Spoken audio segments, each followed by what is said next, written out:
احد کی جنگ میں آپ نے تلوار اٹھائی، کہا اس تلوار کو کون لے گا؟ کئی صحابہ کھڑے ہو گئے۔ آپ نے کہا اس تلوار کا حق کون ادا کرے گا؟ سارے بیٹھ گئے، 3 آدمی کھڑے رہے، ایک زبیر بن عوام، ایک عمر بن خطاب، ایک ابو دجانہ۔ ان کا نام ہے سماک بن خرشنہ، سماک بن خرشنہ ان کا نام ابو دجانہ سے مشہور ہے۔ تو آپ نے تلوار نہ عمر کو دی، نہ زبیر کو دی، ابو دجانہ کو دی تھی۔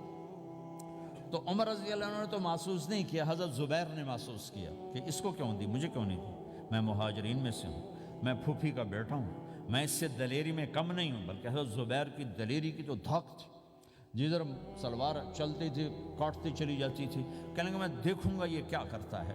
تو ابو دجانہ کے پیچھے پیچھے زبیر ہو لیے۔ تو ابو دجانہ نے جو حملہ کیا تو 3000 کا لشکر تھا، اس کو چیر کے پار نکل گیا، پورے لشکر کو کاٹ کے پار نکل گیا۔ اور آگے عورتیں کھڑی تھیں جو مکے کے لشکر کو تیار کر رہی تھیں۔ نحن بنات طارق نمشی علی النمارق مشی القتل بوارق المسک فی المخالق المسک فی المفارق والذر فی المخالق ان تقبلوا نعانق وتدبروا نفارق فراق غیر وامق۔ یہ گانا گا رہی تھیں اور ان کو تیار کر رہی تھیں۔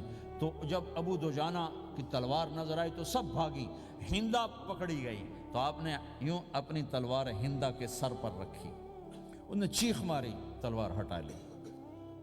تو زبیر پیچھے پیچھے کہ کیا کیا ہے؟ جنگ میں اگر کوئی عورت حصہ لے اسے مارنا جائز ہے، ویسے جائز نہیں ہے، عورت کو، بچے کو، بوڑھے کو ہاتھ لگانا جائز نہیں ہے۔ تو انہوں نے کہا تلوار کیوں نہیں چلائی؟ کہا میرے محبوب کی تلوار ہے، عورت کے خون سے رنگین کر کے اس کی شان نہیں گھٹانا چاہتا، یہ میرے نبی کی تلوار۔ پھر واپس ہوئے، پھر اٹیک کیا اور پھر مجمع کو چیر دیا۔ سامنے ایک آدمی آ رہا تھا ہاتھی کی طرح، اتنا لمبا موٹا تازہ۔ تو زبیر کہنے لگے میرے جی میں آیا کبھی اس کی ٹکر ہونا پھر میں دیکھوں ابو دجانہ کیا چیز ہے۔ تو اللہ کا کرنا ایسا ہوا، ابو دجانہ دونوں آمنے سامنے ہو گئے۔ تو وہ ایسے شاہ سوار تھے کہ دونوں طرف کے لشکر ذرا تھم گئے اور وہ دونوں بھڑ گئے۔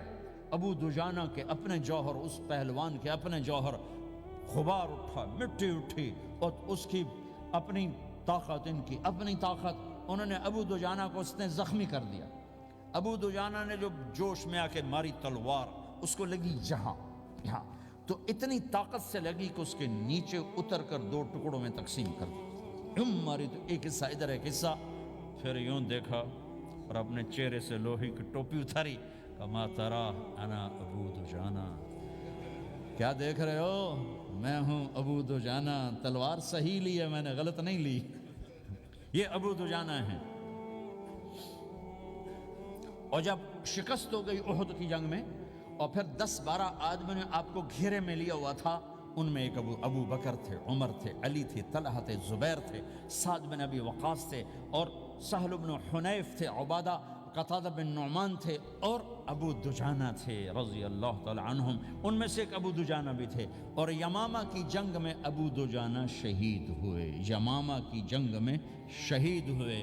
یہ ابو دجانہ کی تھوڑی سی سیرت آپ کے سامنے آئی ہے۔ اس کے بعد اب آپ ان کے قول کو سنو تاکہ اس کا وزن آپ کے سامنے آئے۔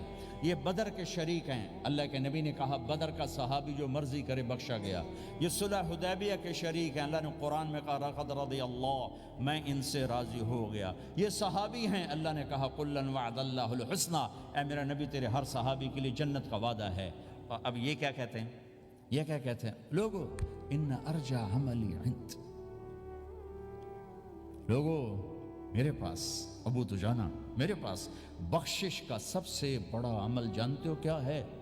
بدر نہیں، احد نہیں، حدیبیہ نہیں، خندق نہیں، خیبر نہیں، فتح مکہ نہیں، آخری حج نہیں۔ کیا ہے؟ کیا ہے لوگو؟